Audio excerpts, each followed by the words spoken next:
Bismillahirrahmanirrahim. Alhamdulillahi rabbil alamin. Wassalatu wassalamu ala rasulina al-amin. Muhammedin sallallahu ta'ala alaihi wa sallam wa ala alihi wa sahbihi ajma'in wa man tabi'ahum bi ihsanin ila yawmiddin.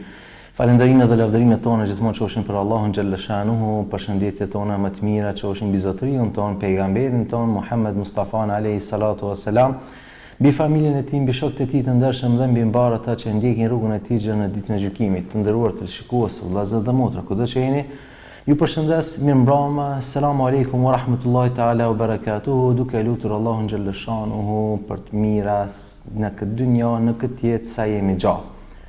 Në këtë ditë në Kosovë po organizohen dhe janë duke organizuar disa simpoziume, disa seminare sa i përket rolit të fesë në Kosovë dhe tolerancës ndërfetare. E pam ndje atë që ish edhe sot, por në ditën vazhdim do të vazhdojnë këto aktivitete që tregojnë sadopak rolin e qytetarëve të Kosovës në tolerancën ndërfetare. Në këtë shtet ku ka besimtar të gjitha feve, besimtar musliman ku shumica janë mbi 96% sipas statistikës fundit musliman, të tjerët krishter, ortodoks dhe besime të tjera të cilët pra janë deklaruar apo nuk janë deklaruar.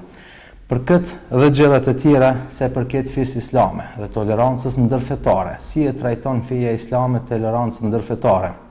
Çka thot feja islame dhe Allahu xhalla shanuhu se përket tolerancës? A duhet të ketë tolerancë dhe cilat janë ato shkallë të tolerancës, madje shembuj nga jeta e pejgamberit alayhi salatu wassalam që flasin për tolerancën që e kishte pejgamberi alayhi salatu wassalam gjatë jetës së tij me njerëzit të cilët nuk ishin muslimanë, të cilët nuk e kishin pranuar fenë islame dhe si ishin raportet apo marrëdhëniet e pejgamberit alayhi salatu wassalam me të tjerët që nuk ishin muslimanë. Për këtë dhe të tjera neve kemi ftuar mysafir sonte që të na flas pra magjistër Orhan Efendi Bislimaj, sekretar në Këshillin Bashkisë Islame në Prizren.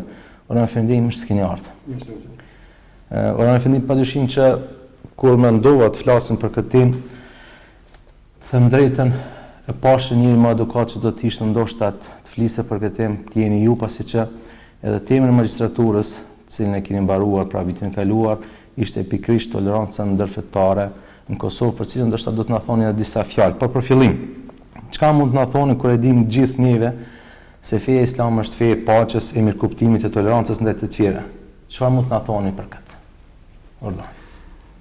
Bismillahirrahmanirrahim. Alhamdulillah wassalatu wassalamu ala rasulillah. Si gjithmonë falënderimet janë për Allahun xhalla shanuhu. Salavatet e selamet janë për Muhammedin alayhi salatu wassalam, për familjen e tij shumë të pastër dhe fisnike, mbi shokët e tij besnik dhe mbi të gjithë ata të cilët e ndjekin rrugën e tij deri në ditën e gjykimit.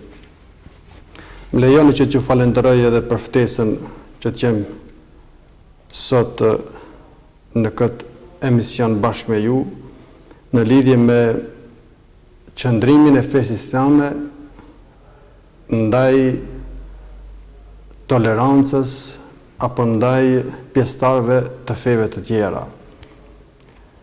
Është shumë e vërtetë, të cilën do ta përsërisim gjithmonë, se Islami e predikon paqen.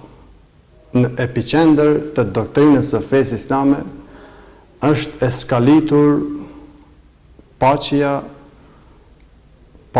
dhe vetëm paqja, sepse emri Islam është paqë. Dhe vetë koncepti islamit në realizimin e qëllimeve tek njerëzit, në përgjithësi, është nëpërmjet paqes. Në çdo aspekt feja islame e promovon paqen, ndërsa turistia apo dhuna që mund t'i veshën fesë islame, që mund t'i shpifën fesë islame, nuk janë tjetër vetë se disa të pavërteta që thuhen për fenë islame, që i mveshën edhe Kur'anit, pejgamberit alayhi salatu wassalam dhe fesë islame në përgjithësi. Gjatë rrugtimit të vet, feja islame në predikimin e saj e ka promovu paqen, dhe kjo është një koncept ku Allahu xhalla shanuhu i është drejtuar pejgamberit alayhi salatu wassalam: ud'u ila sabili rabbika bil hikmati wal maw'izati al hasana wajadilhum billati hiya ahsan. Thirr në rrugën e Zotit, ud'u ila sabili rabbika bil hikma, me urtësi, me mençuri dhe me këshilla të mira, wajadilhum billati hiya ahsan, dhe kur të polemizosh me kundërshtarët, me jo muslimanët, polemizo me mënyrën më të mirë, me edukatën më të mirë. Kjo ka qenë tipar i fesë islame gjatë rrugtimit të vet deri më sot. Po mirë, kur të flasim njëve për tolerancën ndërfetare, cili është qëndrimi i fesë islame në raport me pjesëtarët e tjerë, të njerëz të tjerë që nuk janë muslimanë? Le të themi që bashkësia njerëzore është një bashkësi heterogjene dhe është e pamundur, apo mos themi krejtësisht e pamundur, po rrallë vende bën që një bashkësi, një shoqëri e tërë t'i përket një feje të caktuar, apo t'i përket një etnie të caktuar. Pjesa dërmuese e shoqërisë njerëzore, e shteteve në botë, përbëhen prej shoqërisë heterogjene, ku në mesin e tyre apo brenda tyre kanë pjesëtar të feve të ndryshme dhe të komuniteteve etnike të ndryshme. Feja islame ka zbritur, respektivisht Kurani famlar, ka ardhur si një udhëzim hyjnor prej Allahut xhalla shanuhu për të gjitha shoqëritë, për të gjithë popujt, për të gjitha kohërat. Dhe në kohën tonë, kur të gjitha shoqëritë përbëhen prej pjesëtarëve të ndryshëm të komuniteteve fetare, Islami jep sqarime konkrete, e të cilat nuk janë interpretim, por janë të zbritura në Kur'an në mënyrë tekstuale, të cilat dëftojnë që muslimani duhet të jetë paqësor, duhet të jetë tolerant, duhet të promovoj paqen në raport me komunitetet e tjera fetare, po edhe etnike. Duhet të jetë i njerëzishëm mbi të gjitha. Ajo që është e rëndësishme dhe që duhet ta saksojmë në këtë ligjëratë, le të themi se qëndrimi i Islamit në raport me fetë e tjera, në raport me pjesëtarët e feve të tjera, ndërtohet mbi 3 koncepte kryesore. Koncepti i parë është se feja islame të gjithë njerëzit i konsideron se e kanë përjardhen prej një babe dhe prej një nane. Dhe Allahu xhalla shanuhu në Kur'an në ka thonë: Ja ejuhan nas, inna khalaqnakum min dhakarin wa untha, wa ja'alnakum shu'uban wa qabaila li ta'arafu.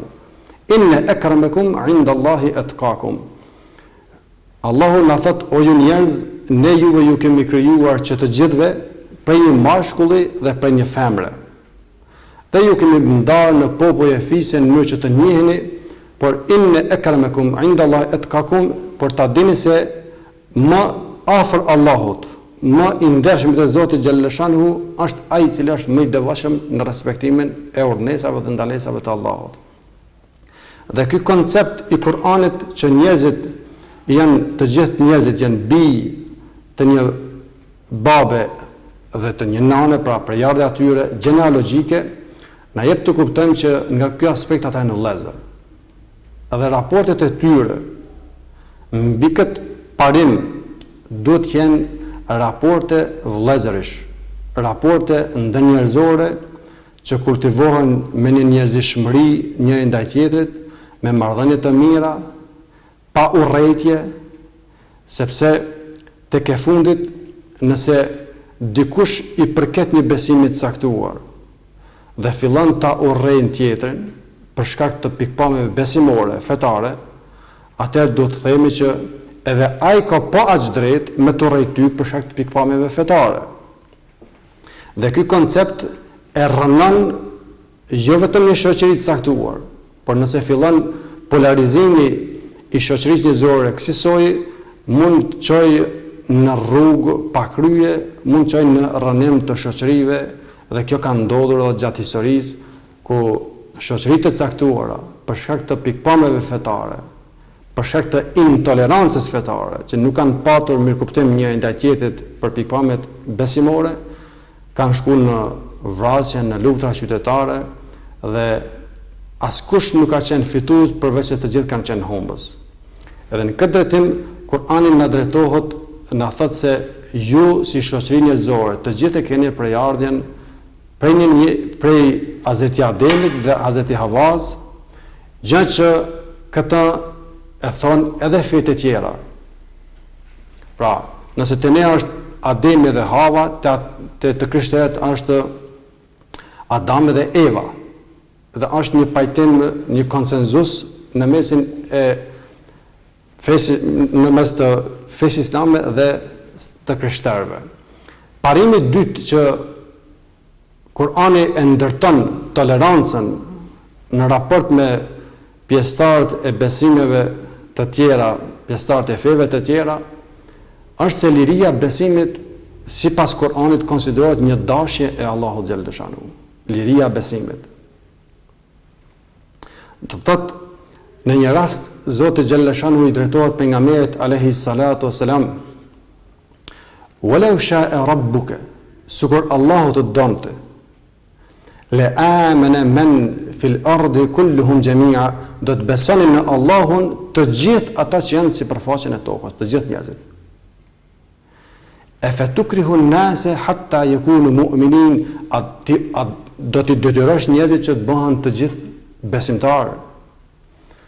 Pra Allahu i drejtohet pejgamberit alayhi salatu wasalam se sikur Allahu të don, të gjithë njerëzit do t'i bën musliman. Do t'i bën besimtar të sinqert në Zotin xhallahu xhanu. Mirë, po kjo është një sprov, është një vullneti i Allahut që njerëzit t'i let lirë, që ata në besimin në raport me krijuesin të përfundojnë sipas bindjes së tyre. Dhe kjo liri e besimit që Allahu ua ka mësuar njerëzve, që ja ka mësuar njerëzimit në përgjithësi, është një drejtë ekskluzive e Allahu xhallahu xhanu, dhe në këtë nuk mund ta cenoj askush. Këtë drejtë nuk e ka patur as pejgamberi alayhi salatu wasalam që t'ja imponoj dikujt besimin islam, por këtë drejtë nuk do ta ketë askush deri në ditën e gjykimit. Se Allahu po i thot: "E fatukrihu an-nase hatta yakunu mu'minin", ti do të rrosh njerëzit që ata të bëhen musliman, që të bëhen besimtarë. Edhe në një vend tjetër, Allahu xhallahu shanuhu i thot pejgamberit alayhi salatu wasalam: "Fadhakkir innama anta mudhakkirun lasta alayhim bimusaytir", ti përkujtoja, fadhakkir, këshilloj, thirrën rrugën e Zotit, thirrët bëhen musliman. Innama anta mudhakkir, sepse ti me të vërtetë si pejgamber je përkujtues që njerëzit të kthehen rrugës së Zotit. Lasta alayhim bimusaytir, po ti nuk je dominant ndaj tyre. Nuk je mbizotrues i tyre që në mënyrë të dhunshme ti detyrosh që ata të besojnë. Dhe Allahu xhallahu xhanhu me këto këshilla, me këto fjalë, i drejtohet pejgamberit alayhi salatu wasalam dhe ja bën qartë që liria e besimit është liri e secilit individ. Dhe kjo më pastaj më vonë do të arrijmë të bëhen si pjesë e garantuar e lirive dhe të drejtave të njerëzit nga Organizata e Kombeve të Bashkuara. Ndërsa koncepti i lirisë së besimit është koncept i Kuranit para 1400 vitesh, para 14 shekujsh. Në një rast tjetër, në Kur'an, pikërisht ku flet për ehli kitabin, për të krishterët, për të krishterët dhe për hebrejët, Allahu Gjellëshanu i thot pejgamberit alayhi salatu wassalam, nëse ata e pranojnë Islamin, faqad ihtadaw, ata veç e kanë gjetur udhëzimin e drejtë në besimin në Allah. Nëse ata e pranojnë Islamin, faqad ihtadaw. Wa in tawallaw, dhe nëse ata nuk pranojnë Islamin, nuk pas gjithë asaj përpjekjet pejgamberit alayhi salatu wasalam që të bëhen musliman, nuk bëhen, fa innama alayka al-balagh. Obligimi jyti është që ti t'ja komunikosh atyne parimet e qarta, konceptin e Kur'anit, thirrjen e Kur'anit për besim në Allahun xhalla xhaluhu. Dhe të mos i detyrosh që ata me të rrisni të vinë në Islam. Pra, ky ishte koncepti i dytë. Koncepti i parë është se njerëzit të gjithë kanë përjarën prej një babe dhe prej një nane, dhe në këtë aspekt janë vëllezër. Koncepti i dytë është se liria e besimit është një dashje e Allahut xhalla xhanu. I madhi Allah ka dashur që njeriu ta lejë të lirë në besim. Dhe ndoshta për këtë konceptin apo pikën e dytë do duhet të flisnim më tepër, por shpresoj një emision tjetër bisedojmë pak më shumë, sepse ka për njerëz të tillë që mendojnë se vetëm qysh shumica dhe të tjerët duhet bëhen. Pra pa menduar se është liria cilën njerëzit e kanë dhe duhet ta zgjedhin ata në atë mënyrën e jetesës që e bëjnë, qofshin ata musliman apo të krishterë apo të hebrej apo të besimeve të tjera. Dikush mendon se shumica janë kështu, edhe ata të tjerë duhet bëhen, duhet të asimilohen pa i parë apo pa i u kthyer këtyre ajete ku Allahu xhaleshanu po ndalon dhunën, po ndalon detyrimin të u bësh njerëzve, sepse sikur kishte dashur Zoti do t'i kish udhëzuar gjithë. Është shumë e vërtetë që duhet të flasim shumë, se janë çështje që ulemai i kanë trajtuar gjerë gjatë, por ne do të mundohemi pak a shumë të përmbledhim ato pikat kryesore ku Allahu xhaleshanuhu e promovon paqen dhe lirinë e besimit të tjetrit.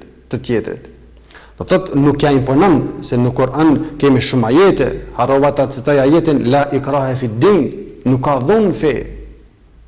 Nuk ka ushtrim të dhunës ndaj tjetrit me qëllim që ai të besojë në Allahun.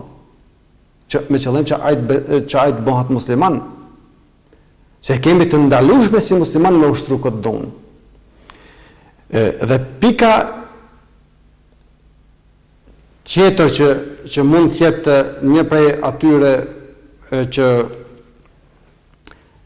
është e rëndësishme në konceptin e Kur'anit, se afërsia me të krishterët, tolerimi apo toleranca ndaj të krishterëve, është edhe nga aspekti se të krishterët, pra hebrejt dhe të krishterët, konsiderohen si ehli kitab, pjesëtar të librave qiellor, ehli kitab apo librave semawi qiellor, pasi që ata besojnë në libra qiellor, hebrejt besojnë në Torën, në Teuratin, ndërsa të krishterët besojnë në Ungjillin apo në Injilin sipas Islamit. Dhe në këtë kuptim disa aspekte muslimani mund të bashkëveproj me të krishterët edhe me hebrejt, për dallim që nuk mund të mbaj ato raporte me pjesëtarët, themi ata që nuk janë ehli kitab apo që nuk janë hebrejt dhe që nuk janë krishterë. Mund të themi për shembull, Allahu na ka leju që t'i ham ushqimet të krishterëve dhe ehli kitabit, pra hebrejve dhe të krishterëve. Ato ushqime, ato që janë therr prej tyre, neve na është lejuar me ngran. Por nuk na është lejuar që t'i ham prej pjesëtarëve përveç këtyre, prej pjesëtarëve të feve tjera përveç këtyre. Në fundi shumë mirë pa këto argumente të bukura me të cilat Allahu xhaleshanuhu i ka sqaruar këtë gjëra se përket lirisë së besimit, jo detyrimit apo dhunës, sepse në ditët e sotshme shohim njerëz që ndoshta me një fletush kanë lexuar apo me një libër, themi me disa faqe, nga njerëz, nga dietar që nuk e din të vërtetën e Islamit, me cilën thret feja islame, ata mendojnë se feja islame është vetëm fe e dhunës, fe e detyrimit dhe bëjnë, mund të them lirisht, edhe masakra në emër të fesë me qëllim që t'i japin ndoshta ndonjë edhe pamje të fesë islame, pamje të keqe që po japin në përbot dhe gjithë po thajnë shikoni çka po bëjnë muslimanët. Mirë, i pon këto ajete, por po dim pak edhe një aspekt tjetër se me të vërtetë edhe këtu tek ne në Kosovë, në vende të tjera ndoshta njerëz në biseda sipër thonë se duhet punojmë, bashkëbisedojmë, të bashkëveprojmë vetëm ata që janë musliman, ata që nuk janë musliman, ata mos u merr, qofshin krishterë apo hebrej. Çka thot feja islame sa përket bashkëpunimit, bashkëbisedimit, bashkëveprimit me pjesëtarët e feve tjera, të cilët nuk janë musliman, qofshin krishterë, hebrej apo edhe pagan e budist. Është shumë e vërtet interpretimi i gabuar i fesë shkakton shumë keq kuptime tek shoqëria dhe këto interpretime në shumë të rasteve edhe po çojnë drejt një nervozizmi të raporteve në mesin e shoqërisë njerëzore, qoftë te ne, qoftë nëpër botë. Në shumë të rasteve, feja islame është duke u keq kuptuar dhe herë duke u keq interpretuar. Koncepti i Kur'anit është shumë i qartë. Bile, nëse fetë tjera nuk kanë një tolerancë ndaj islamit, për shkak se si hebraizmi, si krishterizmi, ata nuk pranojnë fe tjetër pas tyre. Hebraizmi nuk e pranon krishterizmin pas tyre, sikurse që krishterizmi nuk e pranon islamin pas tyre. Tek në koncilin e dytë, në vitin 1960 e këndej, Vatikani nxjerr një vendim ku megjithatë islamin e pranon si një realitet faktik në shoqëri. Deri atëherë, islami as që është llogaritur si diçka, si një fe respektabile e një pjesë më të madhe të botës. Por pas kësaj date, pas koncilit të dytë, shënohet, mund ta quajë një revolucion në rehabilitimin e marrëdhënieve të krishterëve në raport me muslimanët. Përkundër faktit që ndonse ata nuk e pranojnë islamin, feja islame, që nga koha pejgamberit alayhis salatu wassalam, edhe hebrejët, edhe të krishterët i ka pranuar si një realitet faktik në shoqëri. Edhe i ka pranuar si një koncept fetar, si një besim, dhe pejgamberi alayhis salatu wassalam i ka udhëzuar të gjithë sahabët e tij, shokët e tij, ummetin e tij që t'i respektoj besimet e të tjerëve. Bile, në momentin që pejgamberi alayhis salatu wassalam e ka bërë shpërnguljen prej Mekës Medinë, hapin e parë që ka bërë ka qenë nxjerrja e kushtetutës Sahifës së Medinës, e që konsiderohet kushtetuta e parë e nxjerrë në historinë e njerëzimit. Ajo kushtetutë e cila është përbërë prej 52 neneve, një gjysmë asaj, gati gjysmë asaj, kanë bërë fjalë pikërisht për rregullimin e raporteve të ehli kitabit, të hebrejve dhe të krishterëve brenda shoqërisë muslimane. Dhe pejgamberi alayhis salatu wassalam ka nxjerrur akte normative që rregullojnë statusin e tyre në shoqëri, që garantojnë mirëqenien e tyre në shoqëri.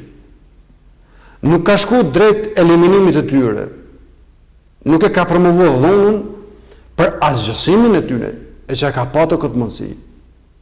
Por hapi parë ka qenë konsolidimi i mbrëmshëm i muslimanëve dhe i hebrejve të krishterëve, që të gjithë jetojnë në një shtet, të gjithë jetojnë nën ombrellën e pejgamberit alayhis salatu wassalam duke gëzuar dinitetin e tyre, mirëqenien e tyre, duke gëzuar të drejtën e lirisë së besimit, lirinë e pronës dhe të gjitha të drejtat që sot organizata e Kombeve të Bashkuara ja garanton secilit individ ato të drejta që mendohen se i takojnë secilit. Dhe ky ka qenë ai qëndrimi i pejgamberit alayhis salatu wassalam që të promovoj një pashë ndaj të tjerëve, që mos shkojnë në luftimin e tjerëve, por që t'ja respektoj besimin.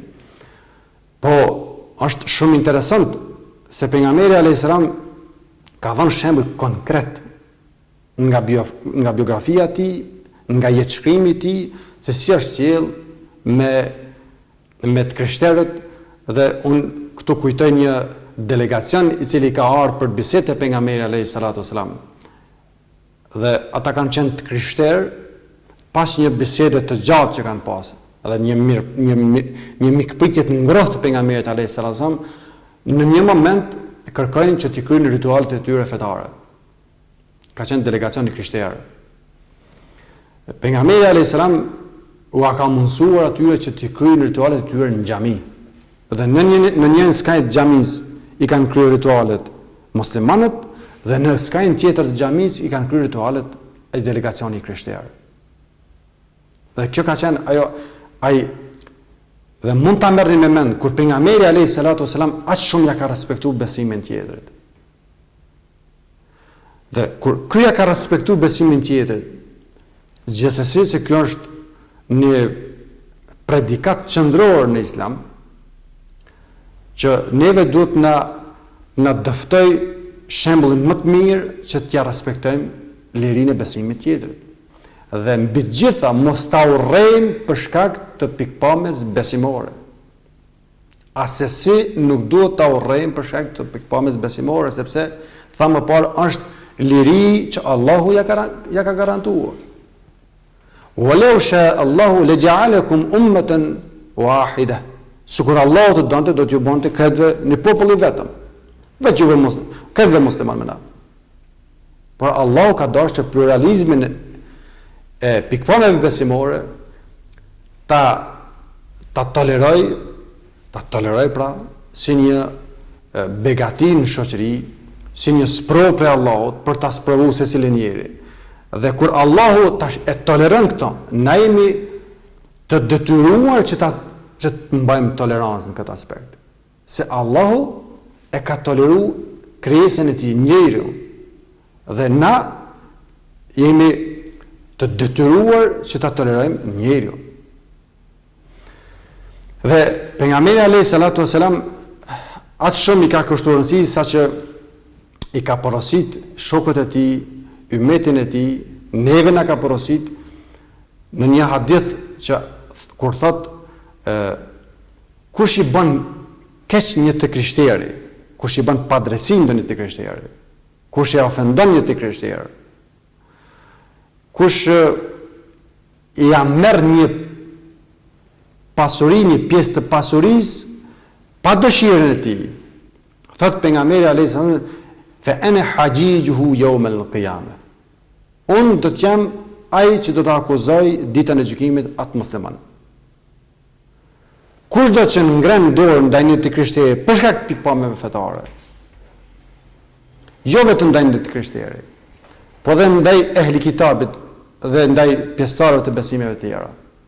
Kushdo që ngren dorë që shkakton dhunë, presion, trysni ndaj tyre, për shkak se ata besojnë ndryshe, pejgamberi alayhis salam po thotë fa ana hajijuhu yawm al-qiyamah, unë do të jam avokat i këtij të dëmtuar.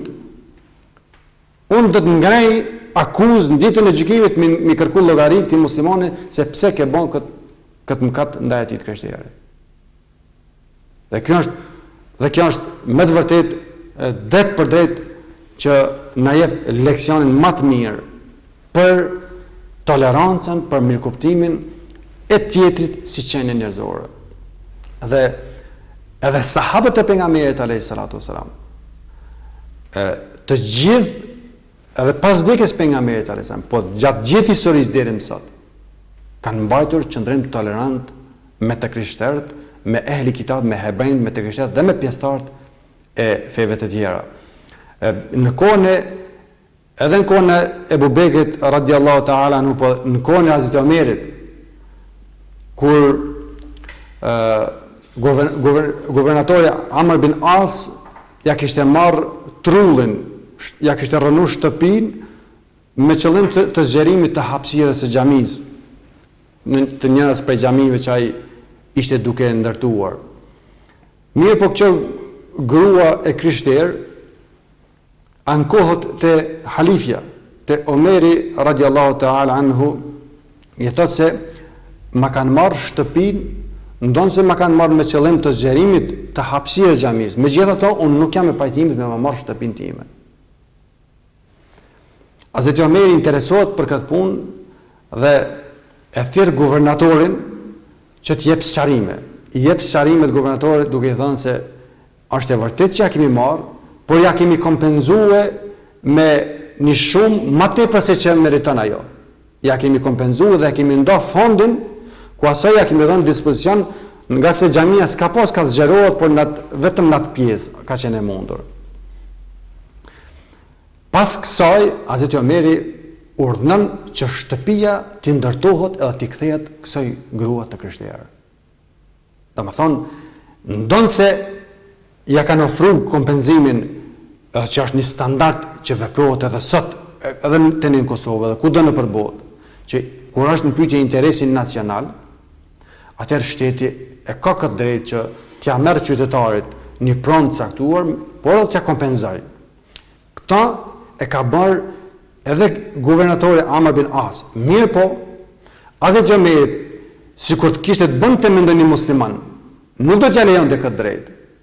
Por vetëm se ka qenë pyetje një grua krishterë, atëherë merri vendim që ajo shtëpi të rindërtohet, edhe kjo grua le të sillet në shtëpi, le të mundsohet që të banojë në shtëpinë e vet. Ky ka qenë qëndrimi i Hazreti Omerit, po dhe gjatë gjithë historisë, kudo që kanë shkuar muslimanët. Në substancë të aktivitetet të tyre, të veprimtarisë të tyre, e kanë patur tolerimin dhe respektimin e besimit ndaj tjetrit dhe në asnjë formë nuk kanë ushtruar trysni e dhunë ndaj tjetrit për shkak të aspekteve besimore. Sikur njerëzit në përgjithësi të lexonin apo dëgjonin këto fjalë, këto argumente nga Kurani apo nga fjalët e pejgamberit apo nga vetë jeta e pejgamberit sallallahu alajhi wasallam dhe shokëve të tij, atëherë do ta shihnin shumë qartë se feja islame është ajo që ju ka dhënë shumë drejta, madje në disa raste, siç përmendet edhe ju rastin e fundit të Hazreti Omerit me guvernatorin e vet, më shumë drejta ndoshta ka shikuar që t'i jep një krishterë apo një tjetër besimtar që nuk është musliman, se sa atyre që janë musliman. Por ai që po na mungon për herë, them pra, është ignoranca jonë, është mos leximi jonë dhe në shumë të raste keq interpretimi që ja bën, themi, disa njerëz që kanë lexuar shumë për fenë islame në thojza, keq interpretimi i tyre po na kushton neve si musliman që jemi jo vetëm në Kosovë, por edhe jashtë Kosovë me këto gjëra të pahishme që bëjnë në emër të fesë islame. Të nderuar të shikues, jemi drejt për drejt nga studio e TV Besës këtu nga Prizreni. Me njëri sonte mysafir është hoxha i nderuar Magjistri Orhan Efendi Bislimaj, sekretar Këshillit Mbretërisë Islame në Prizren. Jemi duke biseduar me mysafirin pra feja islame dhe toleranca ndërfetare. Ligjëratat tona, të cilat janë të organizuar nga Këshilli i Mbretërisë Islame në Prizren, mund t'i ndiqni në faqen tonë në internet KBI Prizren apo Islami dhe Jeta në Facebook, edhe në YouTube Islami dhe Jeta, por edhe në faqen RTV Besa oficial. Po ashtu ligjëratat tona mund t'i ndiqni nëpërmjet internetit www.rtvbesa.com, por edhe nëpërmjet radios RTV Besës, pra që është 102.3 MHz në FM. Orhan Efendi, u mundum sa do pak pra me këto argumente që të argumentojmë feja islame në përgjithësi çka flet për tolerancën ndërfetare, raporte që duhet i ketë muslimani, një shoqëri muslimane, qofshin shumicat apo pakicë, në raport në krahasime të tjera. Tash kthehemi pak në vendin tonë. Çka mund të thënë, çka mund të na thoni pra për vendin tonë, çfarë është toleranca ndërfetare në Prizren e në Kosovë përgjithësi? Si është kjo tolerancë ndërfetare dhe si manifestohet këtu tek ne? Edhe shoqëria jonë, siç e dim gjithë, është shoqëri heterogjene. Domethënë, përveç se bashkësisë muslimane që përbën pjesë ndërmuese të shoqërisë shqiptare, këtu në këtë rast në Kosovë, shoqërisë kosovare. Por ka dhe pjesëtar të besimeve të tjera, pra kemi të krishterët, të rritit ortodoks dhe katolik. Dhe ne edhe jemi dëshmitar të rrjedhave të kohës, po edhe për të kaluarën kemi lexuar, edhe vazhdojmë të lexojmë e ta soditjem edhe realitetin aktual, jo vetëm se është thonë, po ka qenë shumë e vërtetë që toleranca fetare te populli shqiptar ka qenë tipike dhe në nivelin më të mirë të mundshëm. Ajo ka vazhduar të ekzistojë që nga e kaluara, dhe ne sot e trashëgojmë këtë tolerancë në mesin e shoqërisë tonë, e respektojmë ato, e promovojmë për ditë, dhe nuk kemi arsye të veprojmë ndryshe. Gjatë kaluarës u ndërlidhëm edhe me kohën e pejgamberit alayhi salatu wassalam, edhe me ardhen e Islamit në trojet shqiptare. Shpesher i është vesh dhuna Islamit, i është vesh ai aspekti i forcës, se kinse zgjerimin e tij e ka bërë, apo zgjerimin e Islamit tek njerëzit, tek shoqëritë e tjera ka bërë nëpërmjet dhunës. Le të themi se kur njëherë Islami nuk ka ftu për dhunë, as tek ne, as kërkun në përbotë. Nëse dikun ndonjë shtet ka shfaqë dhunën, nuk do të ngatrojmë dhunën me doktrinën fetare, nuk do të ngatrojmë ambicet politike me doktrinën fetare. Nëse ndonjë shtet që sot në përbot mund të promovoj dhunë, e që mund të thirrët në emër të Islamit, nuk do të thotë që feja është duke e stimulue, apo nuk është duke interpretuar feja që shfaqet kjo dhunë ndaj pjesëtarëve të besimeve të tjera. Absolutisht.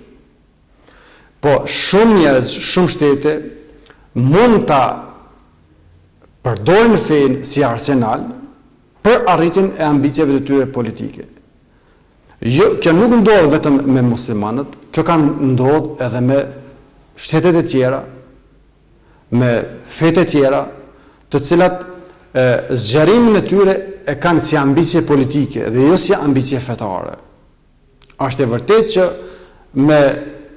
me ambicjet politike ndëlidhet edhe bardhja e kulturës. Sot na kemi globalizmin si një prej atyre ideve, një prej atyre rrymave që insiston të shpërndahet në gjithë botën, ku një qendër e caktuar mundohet që kulturën e vet ta transmetojnë në çdo cep botës.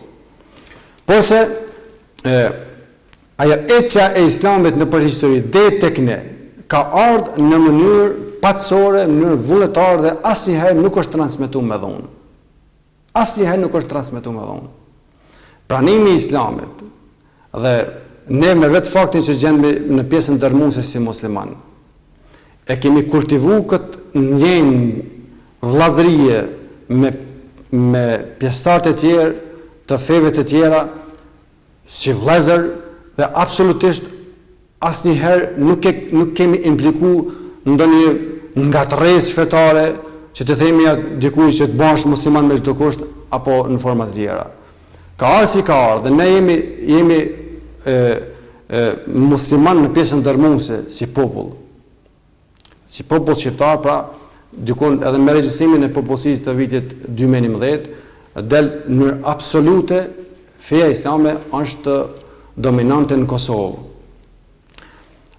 Raportet në mes të muslimanëve dhe të krishterëve, ortodoksëve dhe katolikëve, ndoshta do duhet t'i ndajmë, t'i kategorizojmë raportin muslimanësh ortodoks dhe muslimanësh katolik. Me ortodoksët, raportet muslimanët ju kanë ofruar raportet mira. Përjashto periudhën deri në vitin 1999, kur kisha ortodokse serbe ka qenë e implikuar në rrjedhat politike të pushtetit serb, të trysnisë që ka bërë pushteti serb në Kosovë. Dhe ajo duke ndjekur këtë politik, i kanë ngrirë raportet fetare dhe çdo komunikim tjetër me komunitetin shqiptar, në këtë rast edhe me muslimanë, po edhe me katolikët. Mirë po, mas përfundimit luftës të vitit 1999, e këndej, është e mirë se ardhur që muslimanët, shoqëria muslimane këtu në Kosovë, edhe në prezent, i ka ofruar bashkëjetesë të sinqertë, tolerante, komunitetit ortodoks. Ja ka ofruar këtë mundësi, ndonëse ata kanë vazhduar po ashtu për shkak të pikpamjeve të implikimeve sociopolitike, kanë vazhduar ta bojkotojnë këtë ofrim të bashkëjetesës nga ana e muslimanëve. Dhe tek pas vitit 2006, kur fillon një dialog pak ndërfetar këtu në Kosovë, këto raporte fillojnë të rehabilitohen. Edhe qëndrimi apo toleranca në mes të muslimanëve dhe ortodoksëve ndonëse jo në nivelin e duhur, vazhdon të ekzistojë, pasi që mbi pikpamje besimore ne shohim se nuk ka ngatërresa në mes të muslimanëve dhe ortodoksëve. Nuk ka, spaku nuk kemi dëgjuar. E raportet e muslimanëve me katolikët shqiptarë janë raporte që kanë qenë korrekte gjithmonë. Kanë qenë në nivelin e kënaqshëm, kanë qenë të mira deri në vitin 1999. Ato kanë qenë raporte madje shumë të ngrohta. Sepse përveç raporteve ndërfetare, edhe raportet edhe çështja pasgjidhur e Kosovës ka implikuar një bashkëveprim, një bashkëdyzim të forcave për të luftuar bashkërisht, për të organizuar dhe për të ardhur deri te liria që na mungonte. Pas vitit 1999, e këndej, këto raporte kanë qenë gjithmonë korrekte dhe në shumë segmente, që në aspektin institucional, në mes të krerëve të bashkësive fetare, në mes të krerëve të bashkisë islame të Kosovës dhe të i peshkvisë të Kosovës, ne vazhdojmë të dëgjojmë ato uratat e tyre të sinqerta, sidomos me rastin e festave fetare. Po edhe në momente të tjera, qoftë të ngushëllimeve apo të përgëzimeve, i shohim bashkarisht krerë fetar në pritje të personaliteteve të ndryshme, në për konferencat të ndryshme, dhe qëndrimet e tyre, deklaratet e tyre, janë shpresdhënëse dhe promovuese të tolerancës së ndërsjellë, të mirëkuptimit të ndërsjellë. Mbi të gjitha, kjo është bazuar jo vetëm në atë që liria e besimit është një e drejtë ekskluzive tjetrit, por në faktin se jemi shqiptarë dhe e ndajmë njëjtin trull, e ndajmë njëjtin fat, e kemi ndarë njëjtin fat, njëjtin kulturë, njëjtin gjuhë, tradita, njëjtat brenga i kemi patur dhe vazhdojmë t'i kemi të njëjtat brenga, të jetojmë në të njëjtin nënqiell. Me shumë sakrifica kemi ndërtu këtë Kosovë, vazhdojmë të ndërtojmë, dhe këto janë ato pikat e përbashkëta që neve na mbajnë si vëllezër, si pjesëtar të një shtëpie, të kësaj shtëpie që ne quajmë Kosovë. Dhe në këtë drejtim, këto raporte, përveç se institucionale, kanë qenë të mira, edhe në raporte të tjera, edhe raporte familjare, edhe raporte afariste, edhe raporte politike, në gjitha rrafshet, marrëdhëniet e muslimanëve me katolikët shqiptar kanë qenë vazhdojnë të jenë të mira. Për shembull, këtu të në Prizren, katolikët që janë në disa fshatra, po edhe në qytet, vazhdojnë të zhvillojnë afarizëm dhe duhet besoj që pjesën dërmuese të klientëve kanë prej muslimanëve. Madje kemi dyqane, zejtare, të cilat firma atyre u shkruan qoftë Kola, qoftë Marku, qoftë Zefi, pra emrat krishterë. Dhe muslimanët e dinë që emrat krishterë dhe shkojnë pa problem, vazhdojnë të zhvillojnë shitblerje me ta, dhe të promovohet pa ndonjë përjashtim, pa ndonjë linqim, pa ndonjë bojkotim. Dhe kjo është një element i tolerancës fetare në mesin tonë. Po ashtu në partitë politike, ku ka patur në Kosovë dhe parti që kretë kanë qenë me bazë fetare kristiane, por antarësia në për ato parti politike ka qenë antarësi e prej muslimanëve, edhe në base edhe prej muslimanëve. Sigurisht që në partit të tjera ka pas pjesëtar të komunitetit katolik, pra në për parti politike antarësohen edhe të krishterët edhe muslimanët. Po edhe shumë prej muslimanëve ne kemi edhe raporte me shumë të katolik shqiptar, me cilët në bëjmë raporte shumë vllazërore, shumë korekte.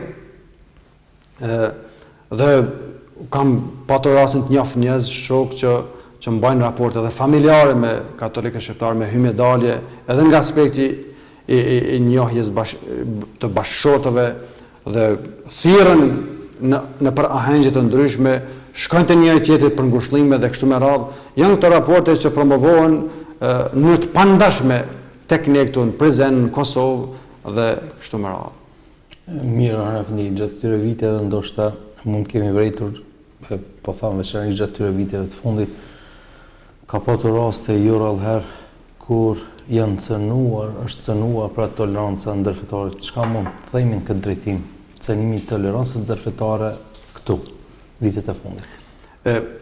Nëse toleranca ndërfetare ka ekzistuar të popullit jonë, po flas në këtë rast sidomos në mesin e shqiptarëve, pra në mes të muslimanëve dhe katolikëve, me që ortodoksët kanë qenë serbë dhe deri në këtë kohë janë pozicionuar në krahun politik të interesave hegemonisë të Serbisë ndaj Kosovës. Por se për marrëdhëniet e mira në mes të shqiptarëve musliman dhe shqiptarëve katolik, një kontribut madh e kanë dhënë ulemaja, se sidomos ulemaja islame janë më meritorët për tolerancën ndërfetare në Kosovë. Ne mund të themi, edhe nuk do t'ja mohojmë hisen edhe klerit katolik, por se duke marrë parasysh që muslimanët përbëjnë pjesën dërmuese të shoqërisë.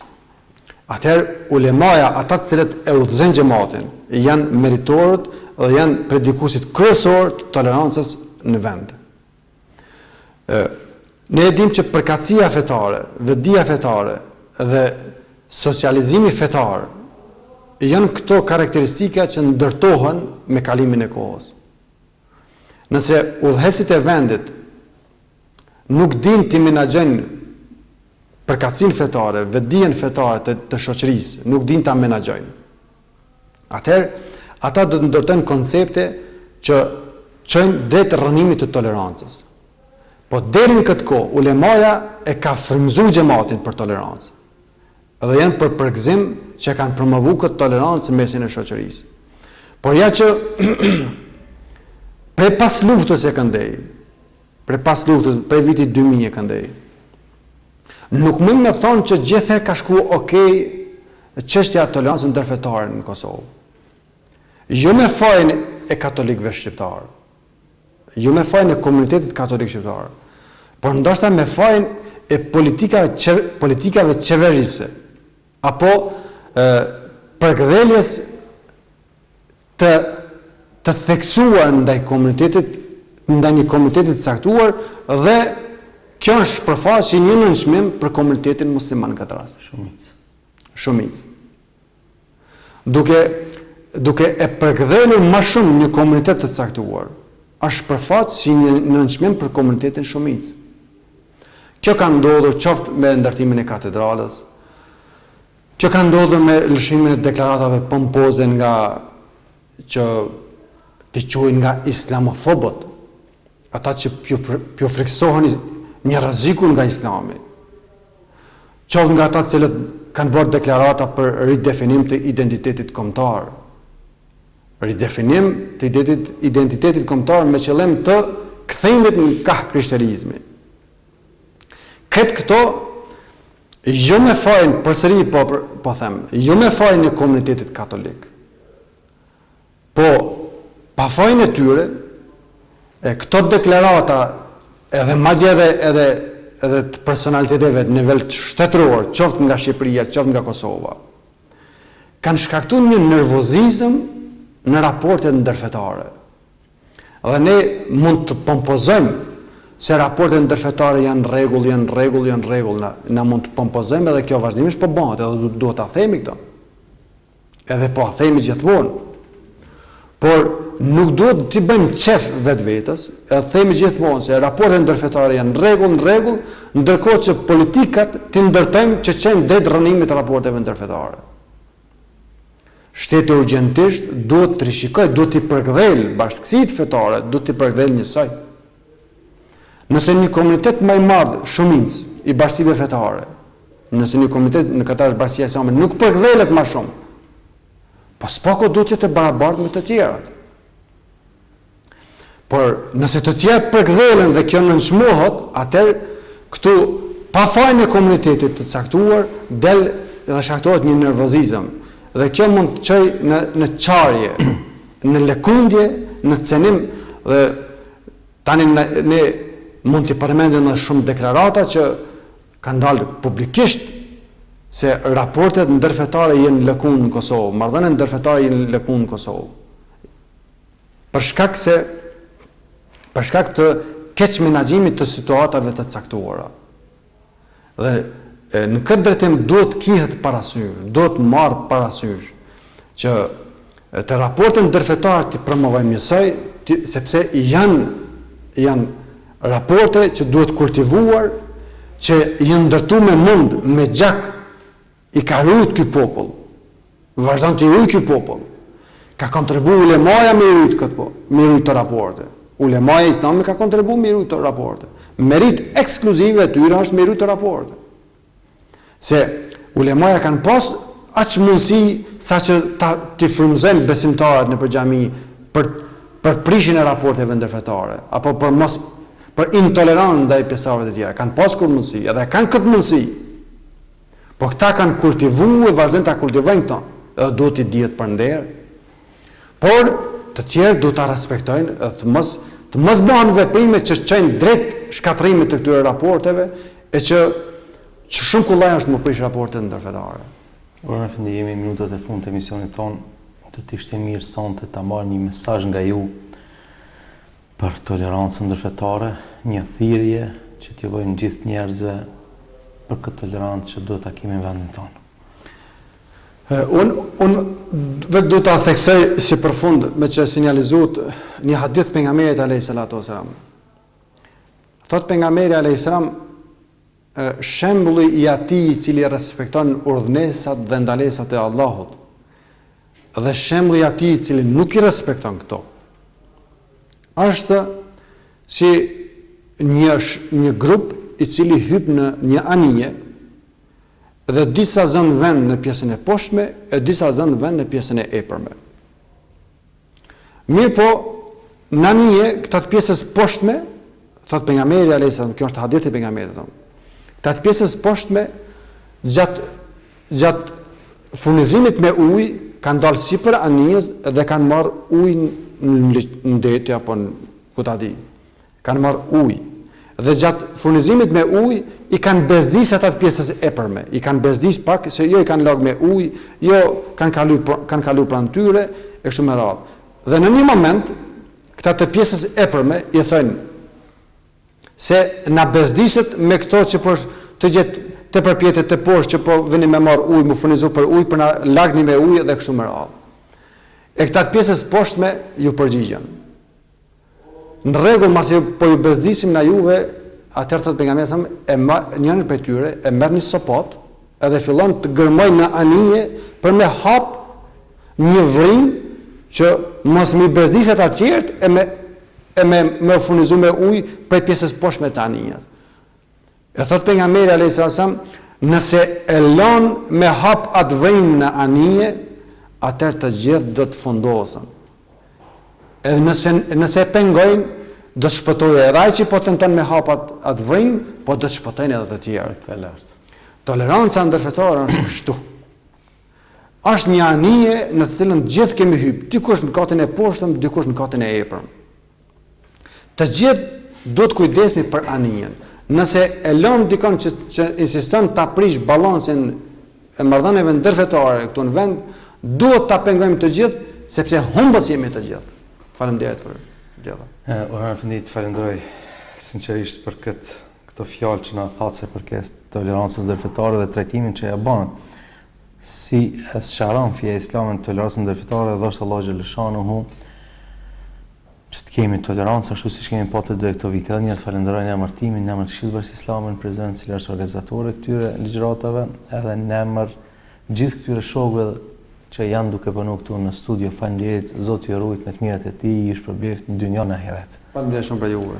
Të nderuar të shikues, me të vërtetë neve si popull kosovar që kemi qenë, kemi dëshmuar gjithmonë se dim ta mbajmë dhe ta kultivojmë tolerancën ndërfetare në vendin tonë. Por shpresoj dhe bëj dua tek i Madhi Zot, se do dim që edhe në të ardhmen ta tregojmë këtë kulturë tonë ashtu siç kemi patur ndër vite se përket tolerancës ndërfetare. Prandaj Allahu xhaleshanuhu thret, siç përmendi edhe hoxha më herët, pra që të është njeriu tolerant, në veçanti se përket pra feve tjera, dhe duhet vazhdojmë me këtë tolerancë. Dhe është Allahu xhaleshanuhu që për herë takohemi me të mira, për herë takohemi momentet më të mira dhe të kemi ligjërata, fjalë të mira të cilat ne sqarojnë neve të vërtetë dhe realitetin. Ju përshëndes, unë Faruku Kallë, me shpresë se do të takohemi në emisionin tjetër të radhës. Assalamu alaikum wa rahmatullahi ta'ala wa barakatuh. Faleminderit.